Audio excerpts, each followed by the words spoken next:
요즘 인천국제공항에 서 있으면 여기가 한국인지 외국인지 분간이 안 될 정도로 많은 외국인들이 입국하는 모습을 볼 수 있습니다.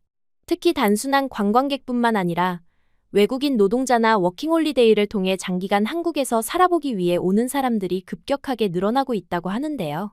오늘 이야기의 주인공도 그랬습니다. 전역 후 한국에 살아보기 위해 친구와 함께 워킹홀리데이로 입국한 노르웨이 여성인데요. 한국을 경험하며 카페에서 일하던 도중 갑자기 호흡곤란으로 쓰러질 뻔했다고 합니다. 그 순간 다가온 한국 남자가 뒤에서 그녀를 껴안았지만 꼼짝도 하지 못했다고 하는데요. 대체 무슨 일이 있었던 걸까요? 이 사연 지금부터 들어보시죠. 구독과 좋아요는 감동블라썸 영상 제작에 큰 힘이 됩니다. 저는 노르웨이 출신의 실리입니다.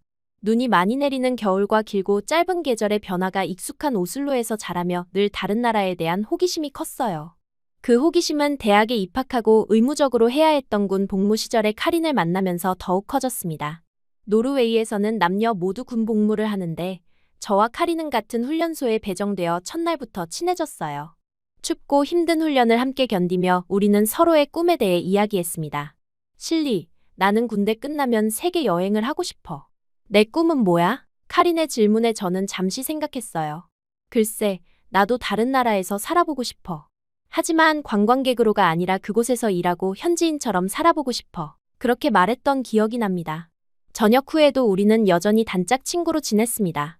유럽의 여러 나라를 함께 여행했어요. 영국, 프랑스, 이탈리아. 하지만 어딜 가나 비슷한 풍경과 문화에 조금씩 아쉬움을 느꼈습니다. 우리는 더 색다른 곳, 완전히 다른 문화를 경험하고 싶었어요. 대학 공부를 마치고 각자 일하면서도 주말이면 만나 세계 지도를 펼쳐놓고 다음엔 어디로 갈까? 라며 꿈을 키웠어요. 그러던 어느 날 카린이 흥분한 목소리로 전화를 걸어왔습니다. 실리, 한국이라는 나라에 대해 들어봤어? 내가 요즘 한국 드라마에 빠졌는데 정말 매력적인 나라인 것 같아. 솔직히 그때까지 저는 한국에 대해 잘 알지 못했어요. 북한과의 관계나 한국 전쟁 정도만 역사 시간에 배웠을 뿐입니다. 하지만 카린의 제안으로 우리는 한국 문화에 관심을 갖기 시작했어요. K-팝을 듣고 한국 영화를 보고 한국 음식을 먹으러 다녔습니다. 그리고 놀라웠던 건 이 작은 나라가 IT 강국이며 세계에서 가장 안전한 나라 중 하나라는 사실이었어요. 실리, 우리 워킹홀리데이 어때? 한국은 노르웨이와 워킹홀리데이 협약이 있대. 1년 동안 일하면서 살아볼 수 있어. 카린의 제안은 정말 매력적이었습니다. 우리는 바로 준비를 시작했어요. 비자 신청부터 기본적인 한국어 공부까지 모든 것을 함께 했습니다. 그렇게 6개월의 준비 끝에 우리는 드디어 인천공항에 발을 디뎠어요. 처음 한국에 도착했을 때의 그 설렘과 두려움이 아직도 생생합니다. 서울은 상상했던 것보다 훨씬 크고 활기찼어요. 24시간 불이 꺼지지 않는 도시, 빠른 인터넷, 어디서나 사용할 수 있는 교통카드. 모든 것이 신기했습니다. 우리는 고민 끝에 홍대 근처의 작은 원룸을 함께 구했어요. 그리고 운 좋게도 같은 카페에서 아르바이트를 시작할 수 있었습니다. 커피 블루밍이라는 이름의 그 카페는 외국인들도 자주 찾는 곳이었어요. 덕분에 영어로 주문을 받을 일이 많아 언어 부담이 적었습니다. 처음 일주일은 정신없이 바빴어요. 한국식 커피 제조법을 배우고 복잡한 결제 시스템에 적응하고 한국어로 간단한 인사말을 익히느라 매일 밤 지쳐 쓰러졌습니다. 그렇게 한 달쯤 지났을 때였어요. 평소보다 손님이 많았던 금요일 저녁, 저는 쉬는 시간에 급하게 샌드위치를 먹고 있었습니다. 카린은 홀에서 손님들을 응대하고 있었고 저는 잠시 주방에서 허기를 달래고 있었어요. 서둘러 먹다 보니 제대로 씹지도 못한 채 큰 조각을 삼켰는데 그 순간 목에 무언가 걸리는 느낌이 들었습니다. 처음엔 그냥 물을 마시면 해결될 거라 생각했어요. 하지만 물을 마시려 해도 넘어가지 않았습니다. 점점 숨이 막히는 느낌이 들었어요. 아마 안에 닭가슴 조각이 걸린 것 같았어요. 손으로 목을 감싸며 카운터로 나갔지만 소리를 낼 수 없었습니다. 얼굴이 점점 붉어지고 시야가 흐려지기 시작했어요. 카린은 저를 보고 놀라 달려왔지만 어떻게 해야 할지 몰라 당황한 표정이었습니다. 주변 손님들도 갑자기 일어난 상황에 어리둥절해 보였어요. 그때 카페 구석에서 혼자 노트북을 하고 있던 한 남자가 재빨리 일어나 제게 다가왔습니다. 괜찮으세요? 목에 뭐가 걸렸나요? 그의 질문에 저는 겨우 고개를 끄덕였어요. 그 남자는 즉시 저를 붙잡고 뒤로 돌아섰습니다. 그리고는 제 배 위쪽을 감싸 안은 뒤 강하게 압박했어요. 1번, 2번. 세 번째 압박에서 목에 걸렸던 빵 조각이 튀어나왔습니다. 순간 공기가 폐로 들어오는 그 느낌이란 다시 태어난 것 같았어요. 저는 기침을 하며 바닥에 주저앉았습니다. 숨을 크게 들이마시는데 어느새 눈물이 왈칵 쏟아졌어요. 살았다는 안도감과 공포, 그리고 부끄러움이 한꺼번에 밀려왔습니다. 괜찮아요? 숨은 잘 쉬어지나요? 그 남자는 무릎을 굽혀 제 눈높이에서 물었어요. 그제야 제대로 본 그의 얼굴은 놀랍도록 차분했습니다. 다른 사람들은 모두 당황한 표정인데 그만은 침착하게 제 상태를 확인하고 있었어요. 네, 감사합니다. 간신히 말을 했지만 목이 아파 목소리가 잘 나오지 않았습니다. 응급실에 가보는 게 좋을 것 같아요. 혹시 목이 다쳤을 수도 있으니까요. 그의 말에 카린이 끼어들었어요. 우리 외국인이라 병원 가는 게 좀 복잡할 것 같은데 제가 도와드릴게요. 대학병원이 가까이 있어요. 그 남자는 망설임 없이 제안했습니다. 그렇게 저는 처음 만난 한국 남자의 도움으로 응급실로 향했어요. 그의 이름은 태연이었습니다. 28살의 프리랜서 웹 디자이너라고 했어요. 매일 그 카페에서 일한다고 했습니다. 병원에 도착하자 태연은 간호사에게 상황을 설명했어요. 외국인이라 서류 작성이 복잡할 수 있었는데 그가 보호자란에 서명하고 모든 절차를 도와주었습니다. 응급실에서 기다리는 시간도 생각보다 짧았어요. 10분도 안 되어 의사 선생님께서 제 목 상태를 확인하셨습니다. 다행히 심각한 손상은 없네요. 목이 좀 붓고 통증이 있을 수 있으니 차가운 물을 마시고 죽 같은 부드러운 음식을 드세요. 의사의 말을 태연이 통역해 주었어요. 가장 놀라웠던 건 병원비였습니다.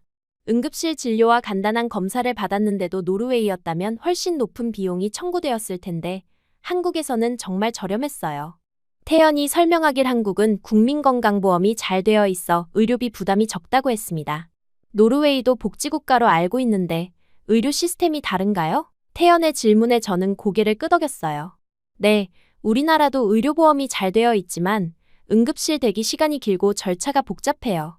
이렇게 빠르게 진료받은 건 처음이에요. 솔직한 제 대답에 태연은 살짝 웃었습니다. 병원을 나오니 이미 밤 10시가 넘었어요. 태연은 카페까지 다시 저와 같이 와서 마감 뒤에 저와 카린을 집까지 데려다 주겠다고 했습니다. 택시를 타고 가는 동안 저는 문득 궁금해졌어요. 어떻게 그렇게 빨리 대처할 수 있었어요? 하임리히법을 어디서 배우셨나요? 태연은 자연스럽게 대답했습니다. 한국에서는 학교에서 기본적인 응급처치를 배워요. 그리고 군대에서도 훈련받았고요.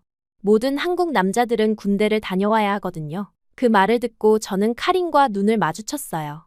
우리도 군대를 다녀왔지만 그런 실질적인 응급처치 훈련의 중요성을 느끼지 못했거든요.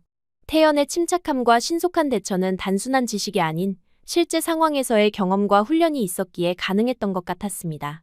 집 앞에 도착해서 헤어질 때 태연은 명함을 건네주었어요. 내일 카페에도 갈 거예요. 상태가 어떤지 알려주세요. 그리고 서울 생활에 도움이 필요하면 언제든 연락하세요. 그날 밤 침대에 누워 천장을 바라보며 저는 이상한 기분이 들었습니다. 두려움과 안도감 그리고 낯선 설렘이 뒤섞인 감정이었어요. 목숨을 구해준 낯선 남자, 태연의 차분한 눈빛이 자꾸 떠올랐습니다. 어쩌면 이게 운명일까? 그런 생각이 들었어요. 노르웨이에서 수천 킬로미터 떨어진 한국에서 제 목숨을 구해준 사람을 만난다는 건 단순한 우연으로만 설명하기 어려웠습니다. 그날의 사건은 저에게 위기였지만 동시에 제 인생을 바꿀 구원의 시작이었어요. 태연이라는 이름은 그날부터 제 마음에 깊이 새겨졌습니다. 그 사건 이후 며칠 동안 저는 목의 통증 때문에 카페 일을 쉬었어요. 카린이 혼자 일하는 동안 저는 집에서 푹 쉬었습니다. 그런데 놀랍게도 태연은 매일 카페에 들러 제 상태를 물어봤다고 해요. 심지어 두 번째 날엔 죽을 사들고 우리 집에 찾아왔습니다. 문을 열었을 때 그의 미소를 보는 순간 제 심장이 빠르게 뛰는 걸 느꼈어요. 회복은 잘 되고 있나요? 한국에서는 아플 때 죽을 먹어요. 목에 좋을 것 같아서 가져왔습니다. 태연의 따뜻한 배려에 저는 감동했어요. 그렇게 태연은 자연스럽게 제 일상에 스며들었습니다. 처음엔 카페에서 만나 이야기를 나누다가 곧 퇴근 후 함께 야식과 술을 마시는 사이가 되었어요. 태연은 제게 서울에 숨겨진 맛집들을 소개해 주었습니다. 한국 음식은 처음엔 너무 맵고 강한 향신료 때문에 적응하기 어려웠지만 태연 덕분에 점점 맛의 깊이를 알게 되었어요. 오늘은 순두부찌개를 먹어봐요. 매운 건 조금 빼달라고 할게요. 그의 세심한 배려 덕분에 저는 한국 음식의 매력에 빠져들었습니다. 저는 태연에게 노르웨이 이야기를 해주었고 그는 한국 문화에 대해 알려주었어요. 서로의 나라에 대한 호기심과 존중이 우리를 더 가깝게 만들었습니다. 특히 놀라웠던 건 한국의 안전함이었어요. 밤 11시가 넘어 집에 돌아갈 때도 거리는 밝고 사람들로 붐볐습니다. 노르웨이에서는 이렇게 늦은 시간에 여자 혼자 걷기 무서워요. 하지만 여기는 정말 안전하네요. 제 말에 태연은 자랑스러운 듯 웃었어요. 한국은 CCTV도 많고 밤에도 사람들이 많아서 그래요. 그래도 혼자 다니실 땐 조심하세요. 그의 진심 어린 걱정이 저를 따뜻하게 했습니다. 한국어 공부도 태연의 도움으로 빨라졌어요. 카페에서 일할 때 필요한 기본 표현들을 알려주고 발음을 교정해 주었습니다. 그와 함께하는 시간이 늘어날수록 저는 한국에 더 적응해 갔어요. 서울의 복잡한 지하철 노선도 이제는 어렵지 않았습니다. 그렇게 한 달이 지났을 때 우리의 관계는 단순한 친구 이상으로 발전했어요. 한강공원에서 자전거를 타고 남산타워에 올라가 서울 전경을 보고 한복을 입고 경복궁을 거닐었습니다. 매 순간이 새롭고 설레었어요.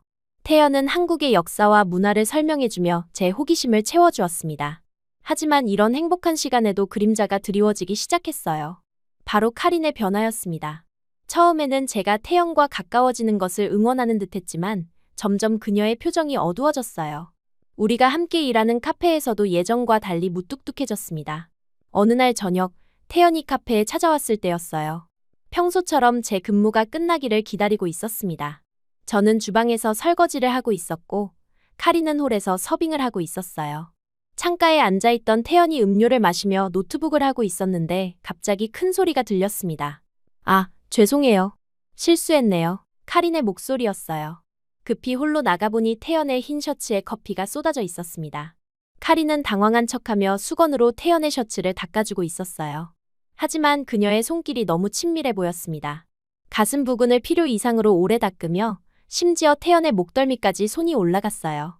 저는 그 장면을 보고 순간 숨이 막혔습니다. 태연은 불편한 기색이 역력했지만 정중하게 괜찮아요. 제가 할게요. 라며 수건을 받아들었어요. 그런데도 카린은 계속해서 정말 미안해요. 내가 보상할게요. 내일은 시간 있으세요? 라며 노골적으로 관심을 표현했습니다. 태연은 부드럽게 거절했지만 카린의 눈빛에서 저는 뭔가 이상한 결심을 읽을 수 있었어요. 그날 밤 집으로 돌아가는 길에 저는 태연에게 미안하다고 말했습니다. 카린의 행동이 너무 부적절했어요. 정말 미안해요. 태연은 웃으며 손을 흔들었어요. 신경 쓰지 마세요.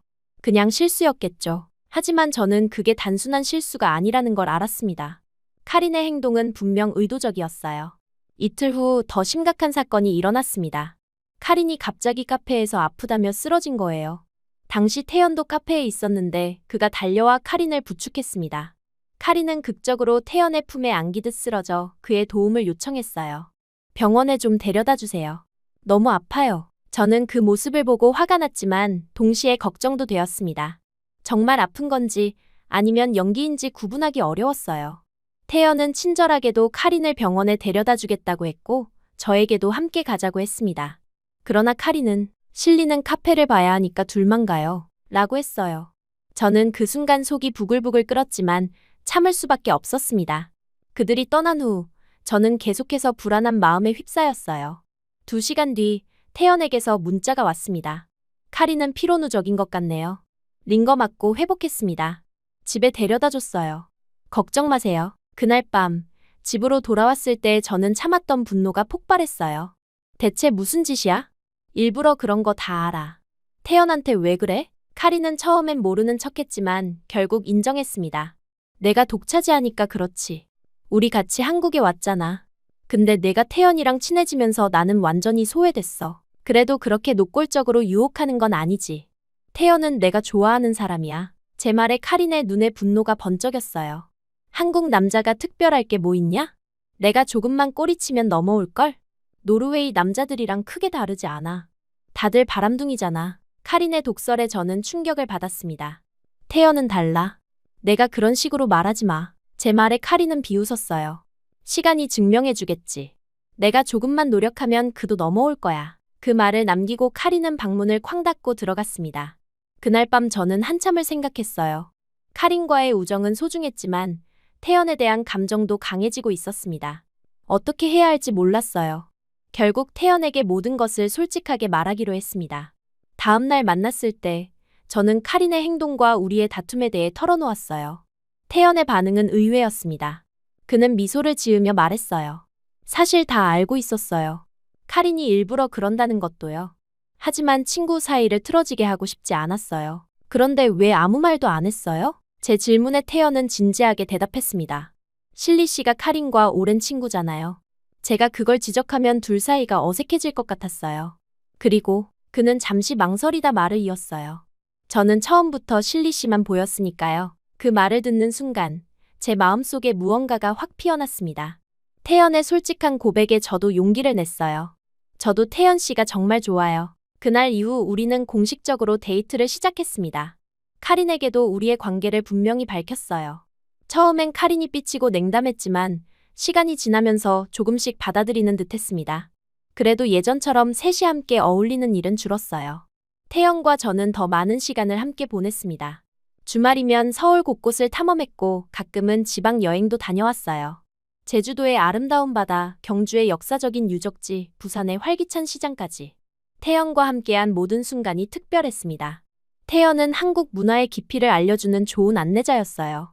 그와 함께하며 저는 한국의 정이라는 개념을 이해하게 되었습니다. 서로를 챙기고 배려하는 마음, 그리고 깊은 유대감. 이런 정서가 한국 사회의 근간이라는 걸 알게 되었어요. 태연과의 관계가 깊어질수록 카린과 저 사이의 긴장감은 더욱 고조되었어요. 같은 집에 살면서 매일 마주치는 상황이 너무 불편했습니다. 대화는 최소한으로 줄었고 집에서는 각자의 방에 틀어박혀 지냈어요. 카페에서도 업무적인 대화만 나눌 뿐 예전처럼 웃고 떠드는 일은 없었습니다. 10년 지기 친구와 이렇게 어색해진 적은 처음이었어요. 5월 첫째 주 어느 날 카린이 먼저 말을 걸어왔습니다. 처음엔 경계했지만 그녀의 표정이 진지해 보여서 귀를 기울였어요. 실리, 미안해.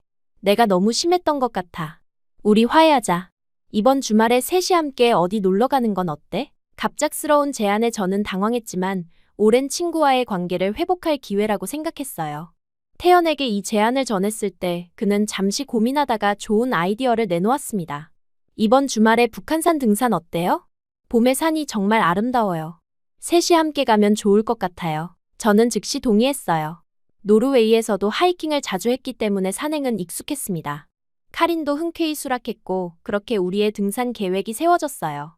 태연은 등산 초보자를 위한 장비와 옷차림을 상세히 알려주었습니다. 한국의 산은 생각보다 가파르고 바위가 많아요.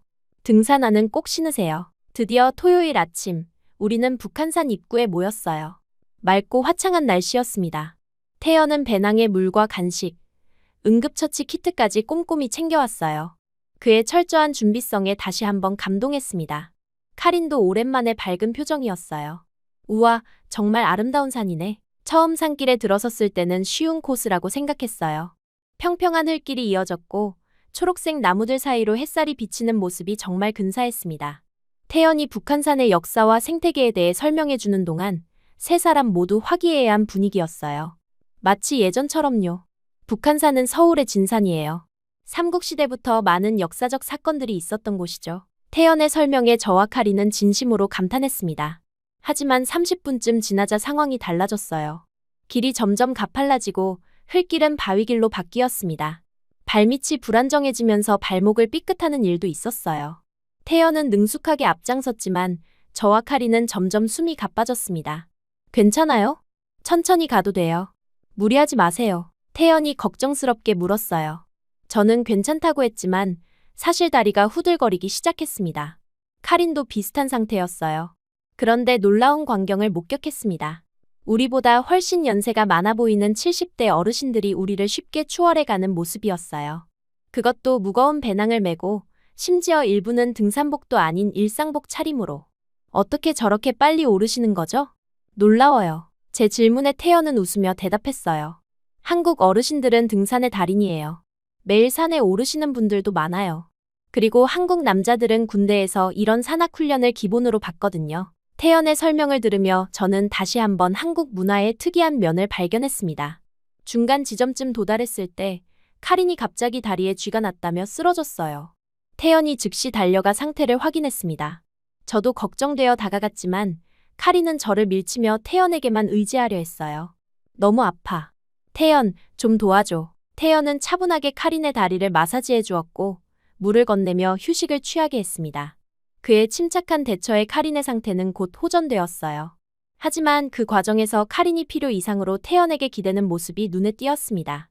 특히 일어날 때 태연의 팔을 붙잡으며 필요 이상으로 가까이 붙는 모습이 불편했어요. 잠시 후 우리는 다시 출발했습니다. 태연은 이제 중간에서 저와 카린을 번갈아 도우며 산을 올랐어요.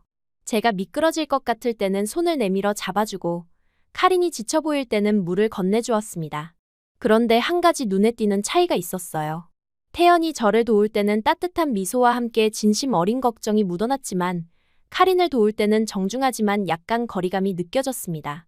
2시간의 고된 산행 끝에 우리는 드디어 정상에 도달했어요. 서울 전경이 한눈에 펼쳐진 그 광경은 말로 표현할 수 없을 만큼 아름다웠습니다. 수많은 빌딩들이 작게 보이고 한강이 푸른 리본처럼 도시를 가로지르는 모습이 장관이었어요. 태연은 주요 랜드마크를 하나하나 가리키며 설명해 주었습니다. 정상에서 도시락을 먹으며 휴식을 취하는 동안 카린이 갑자기 물었어요. 태연, 솔직히 말해봐. 너는 왜 실리에게 끌렸어? 그냥 이국적이어서 신기해서 그런 거 아니야? 갑작스러운 질문에 태연은 놀라는 기색 없이 차분하게 대답했습니다. 실리를 병원에 데려간 첫날 그저 생명을 구해야 한다는 떨림인 줄 알았는데 그게 계속되더라고요. 그리고 함께 시간을 보낼수록 그녀의 따뜻한 마음과 호기심, 새로운 문화를 존중하는 태도가 정말 좋았습니다. 그의 진심 어린 대답에 저는 가슴이 뭉클해졌어요. 카린은 잠시 침묵하다가 태연에게 다시 물었습니다. 그럼 나는? 내가 좀 적극적으로 나서도 전혀 관심 없었어? 순간 공기가 얼어붙은 듯했어요. 태연과 제 눈이 마주쳤고 그는 잠시 고민하는 듯했습니다. 하지만 곧 정직하게 대답했어요. 카린, 당신은 매력적인 사람이에요. 하지만 저는 처음부터 실리에게 마음이 갔어요. 그리고 솔직히 말하면 친구의 마음을 빼앗으려는 방식은 조금 불편했습니다. 카린의 얼굴이 붉어졌고 그녀는 자리에서 벌떡 일어났어요.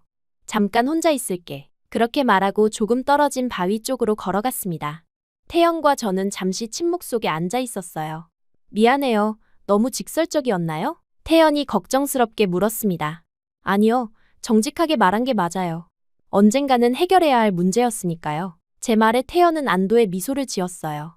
30분쯤 지났을 때 카린이 돌아왔습니다. 그녀의 눈은 붉었지만 표정은 평온해 보였어요. 미안해. 너무 이기적이었던 것 같아.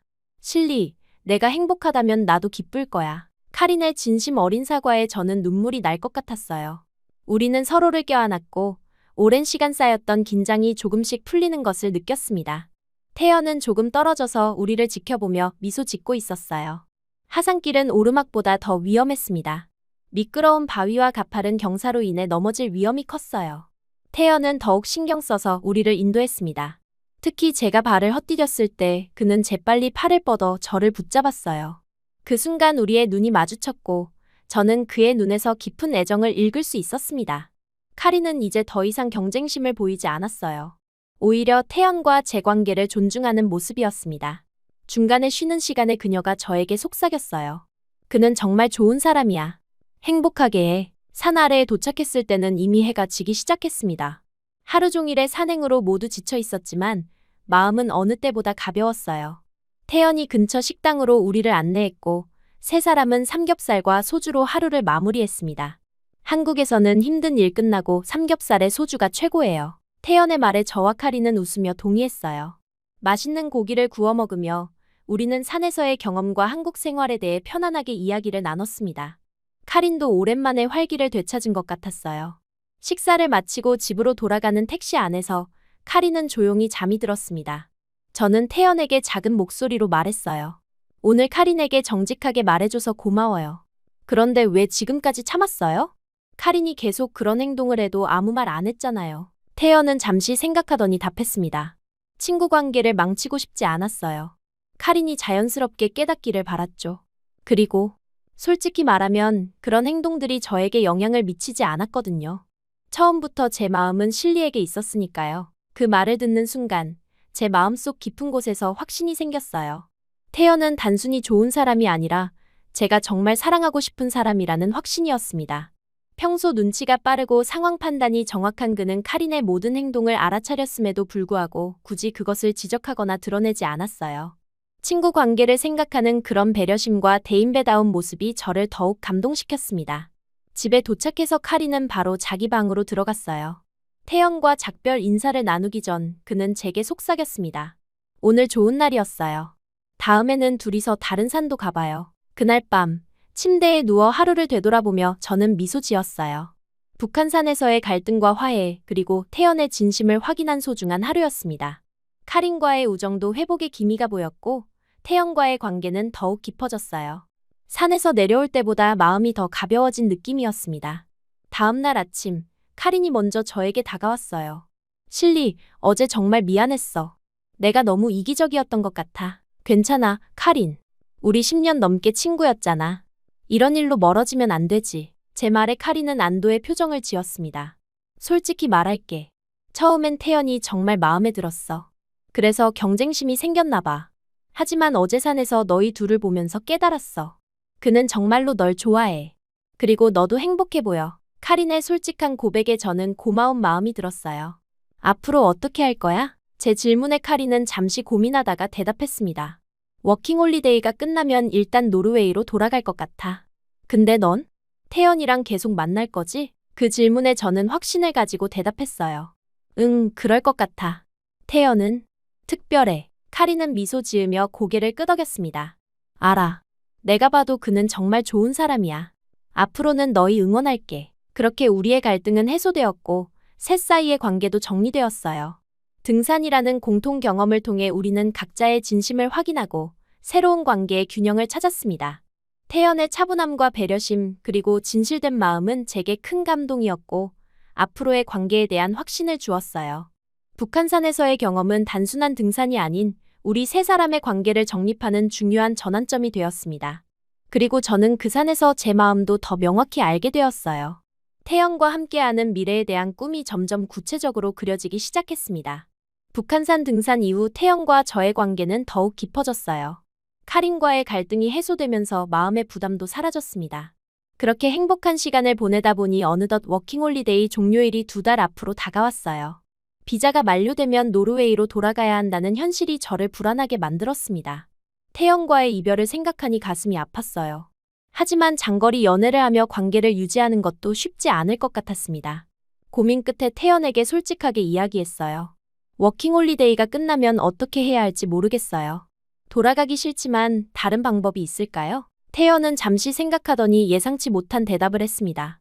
결혼하면 어떨까요? 그 말에 저는 깜짝 놀랐어요.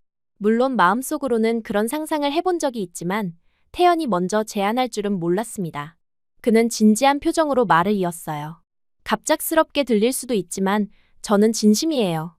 실리 씨와 함께하고 싶습니다. 저는 잠시 말을 잇지 못했어요. 기쁨과 동시에 현실적인 고민이 밀려왔습니다. 결혼은 단순한 비자 문제 해결 이상의 의미가 있었어요. 태연의 가족과 문화 그리고 언어. 이 모든 것을 받아들일 준비가 되어 있는지 스스로에게 물었습니다. 너무 서두르는 건 아닐까요? 우리가 만난 지 얼마 되지 않았는데. 제 고민에 태연은 이해한다는 듯 고개를 끄덕였어요. 저는 이제 나이도 먹을 만큼 먹었고 사람도 보는 눈이 있어요. 저는 실리가 정말 좋은 사람이라는 걸 알아요. 저는 마음을 먹었어요. 그의 여유로운 태도가 오히려 저를 더 사랑하게 만들었습니다. 일주일 동안 고민한 끝에 저는 결정을 내렸어요. 태연과 함께하는 미래를 선택하기로 했습니다. 그에게 전화를 걸어 만남을 요청했고 한강공원에서 저희 답을 전했어요. 태연 씨, 저도 함께하고 싶어요. 결혼해요. 태연의 얼굴에 환한 미소가 번졌습니다. 그는 주머니에서 작은 상자를 꺼내더니 무릎을 꿇었어요. 안에는 단순하지만 아름다운 다이아몬드 반지가 있었습니다. 정식으로 청혼할게요. 실리, 저와 결혼해주세요. 그날의 감동은 지금도 생생해요. 태연의 진심 어린 청혼에 저는 눈물을 참을 수 없었습니다. 주변 사람들의 축하 박수 속에서 우리는 서로를 꼭 안았어요. 그렇게 저희의 결혼 준비가 시작되었습니다. 결혼을 결정한 후 많은 현실적인 문제들이 기다리고 있었어요. 가장 큰 걱정은 태연의 부모님이었습니다. 외국인 며느리를 어떻게 받아들이실지 불안했어요. 하지만 첫 만남은 예상과 달리 따뜻했습니다. 태연의 어머니는 제게 손을 꼭 잡으며 말씀하셨어요. 아들이 행복해하는 모습을 보니 나도 기뻐. 앞으로 우리 딸이다. 그 말씀에 저는 안도감과 함께 깊은 감동을 느꼈습니다. 한국의 시부모님들이 엄격하다는 이야기를 많이 들었는데 태연의 부모님은 제가 외국인이라는 사실보다 아들의 행복을 더 중요하게 여기셨어요. 또한 놀라웠던 것은 부모님께서 영어를 조금 공부하시기 시작했다는 사실이었습니다. 며느리와 소통하기 위한 그 노력이 너무 감사했어요. 결혼식 준비도 많은 배움의 시간이었습니다. 한국의 결혼 문화는 노르웨이와 많이 달랐어요. 양가 상견례부터 예단, 패배까지 낯설지만 흥미로운 전통들이었습니다. 또 다른 고민은 제 직업이었어요. 태연은 제 경력과 적성을 고려해 여러 가능성을 함께 탐색해 주었어요. 실리는 영어와 노르웨이어를 할 수 있으니 외국어 강사나 통번역 일을 찾아보는 건 어때요? 그의 제안대로 저는 외국어 학원과 국제기업에 이력서를 보냈습니다. 운 좋게도 노르웨이 회사의 한국지사에서 문화 컨설턴트직을 제안받았어요. 양국 간 비즈니스 소통을 돕는 역할이었습니다. 저에게 딱 맞는 직업이었어요. 결혼식 날, 저는 생애 가장 아름다운 순간을 맞이했습니다. 가족과 친구들 앞에서 태연과 영원한 사랑을 맹세했어요. 카린도 노르웨이에서 특별히 날아와 축하해 주었습니다. 그녀는 진심으로 기뻐하는 모습이었어요. 실리, 내가 행복해서 다행이야. 태연은 정말 좋은 사람이야. 결혼 후, 우리는 태연의 아파트에서 새 생활을 시작했어요. 한국 생활에 점점 적응해가면서 저는 이곳이 제 진정한 집이 될 수 있겠다고 느꼈습니다. 직장에서도 인정받기 시작했고 한국어 실력도 꾸준히 향상되었어요. 태연은 항상 너의 행복이 곧 내 행복이라며 제 적응을 응원해 주었습니다. 결혼 1년 후 우리에게 기쁜 소식이 찾아왔어요. 제가 임신한 것입니다. 예상치 못한 소식이었지만 태연과 저는 너무 기뻤습니다. 그런데 임신과 함께 또 다른 문화적 차이를 경험하게 되었어요. 한국의 임산부 관리 시스템은 노르웨이와 완전히 달랐습니다. 태연이 저를 데려간 산부인과는 최첨단 장비를 갖추고 있었어요. 매달 3D, 4D 초음파 검사를 하고 상세한 건강관리 프로그램을 제공했습니다. 노르웨이에서는 전체 임신 기간 동안 초음파 검사를 2~3번 정도만 하는데 한국은 매달 아이의 성장을 꼼꼼히 확인했어요. 게다가 의료비도 상대적으로 저렴했습니다. 한국은 출산율이 낮아서 임산부 관리에 특히 신경을 많이 써요. 태연의 설명에 저는 고개를 끄덕였어요. 임신 중 태연의 배려는 더욱 깊어졌습니다. 매일 아침 영양가 있는 식사를 준비해주고 퇴근 후에는 함께 산책하며 제 건강을 챙겼어요. 그의 부모님도 자주 찾아오셔서 임산부에게 좋은 음식을 가져다 주셨습니다. 출산이 가까워지자 또 다른 한국 문화를 알게 되었어요. 바로 출산 준비물이었습니다. 태연의 어머니께서 전통적인 베넷저고리부터 현대적인 유아용품까지 모든 것을 준비해 주셨어요. 우리 문화에서는 아이가 태어나기 전에 할머니가 이런 것들을 준비해 주는 게 전통이란다. 드디어 출산일이 다가왔고 저는 태연과 함께 병원에 입원했습니다. 진통이 시작되고 10시간의 힘든 과정 끝에 우리의 딸 소율이가 세상에 나왔어요. 그 순간의 기쁨은 말로 표현할 수 없었습니다. 태연은 눈물을 흘리며 소율이를 안았고 저는 그 모습을 보며 더 큰 행복을 느꼈어요. 하지만 진짜 놀라움은 출산 후에 찾아왔습니다. 한국의 산후조리 문화는 저에게 완전히 새로운 경험이었어요. 2주간 산후조리원에 머물면서 전문적인 관리를 받았습니다. 24시간 간호사의 보살핌, 산모 전용 식사, 신생아 관리 교육까지 모든 것이 체계적이었어요. 노르웨이에서는 출산 후 바로 집으로 돌아가는 경우가 많아요. 이런 시스템은 처음 봐요. 제 말에 간호사는 놀란 표정을 지었습니다. 한국에서는 산모의 회복이 매우 중요해요. 37일이라고 해서 출산 후 21일은 특별히 관리해야 한다고 생각해요. 그녀의 설명을 들으며 저는 또 하나의 문화적 차이를 배웠습니다. 산후조리원에서 나온 후에도 태연의 어머니께서 한 달간 우리 집에 머물며 저를 돌봐주셨어요. 매일 아침 미역국을 끓여주시고 아기 돌보는 법을 가르쳐 주셨습니다. 미역국은 산모에게 좋아. 한 달은 꼭 먹어야 해. 처음에는 매일 같은 음식을 먹는 것이 지루할 것이라 생각했지만 놀랍게도 미역국은 매일 다른 맛이었어요. 쇠고기, 조개, 새우 등 다양한 재료로 변화를 주신 시어머니의 정성이 감동적이었습니다. 소율이가 태어난 지 1년이 되던 날, 우리는 전통적인 잔치를 열었어요.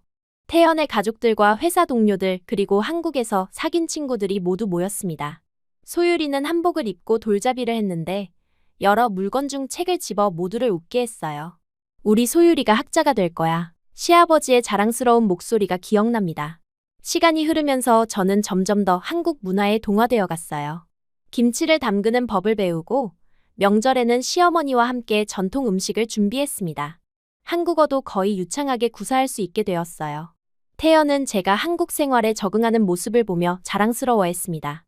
실리가 노력하는 모습이 정말 대단해요. 한국 사람보다 더 한국적인 것 같아요. 태연의 칭찬에 저는 쑥스러웠지만 기뻤어요. 소율이가 3살이 되던 해, 우리는 노르웨이 가족들을 한국으로 초대했습니다. 부모님과 동생이 처음으로 한국을 방문했어요.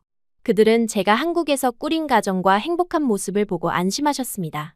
특히 부모님은 한국의 안전함과 편리함에 감탄하셨어요. 실리, 내가 이렇게 행복하게 살고 있다니 정말 다행이구나. 처음에는 걱정했는데 이젠 안심이 된다. 어머니의 말씀에 저는 뿌듯했습니다. 가족들은 태연의 부모님과도 만났어요. 언어는 통하지 않았지만 손짓과 번역기를 통해 소통하며 웃음꽃을 피웠습니다. 양가 부모님들이 소율이를 사이에 두고 사진을 찍는 모습은 제 인생에서 가장 행복한 순간 중 하나였어요. 지금 저는 한국에서의 생활 7년 차에 접어들었습니다. 두 번째 아이 준호도 태어나 건강하게 자라고 있어요.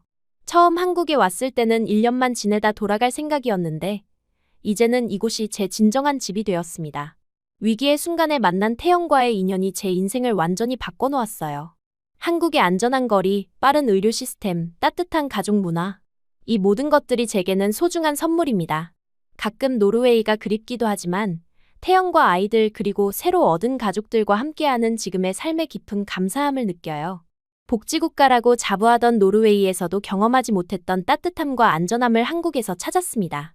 목숨을 구해준 한국 남자와의 인연이 이렇게 아름다운 가족의 이야기로 이어질 줄은 처음 한국행 비행기를 탈 때는 상상도 못했어요. 넌 이제 우리 딸이다. 라던 시어머니의 말씀처럼 저는 이제 진정한 한국 가족의 일원이 되었습니다.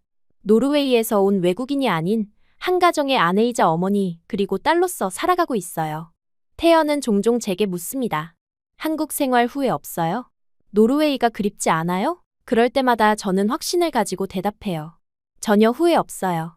여기가 제 집이에요. 처음 샌드위치가 목에 걸려 숨이 막혔던 그 위기의 순간이 제 인생에서 가장 큰 축복의 시작이었다는 사실이 신기합니다. 태연을 만나지 않았다면 한국의 이런 아름다움을 몰랐을 거예요. 이제 저는 매일 아침 눈을 뜨며 감사함을 느낍니다. 낯선 나라에서 찾은 진정한 사랑과 가족 그리고 집. 이것이 제 인생의 가장 아름다운 선물입니다.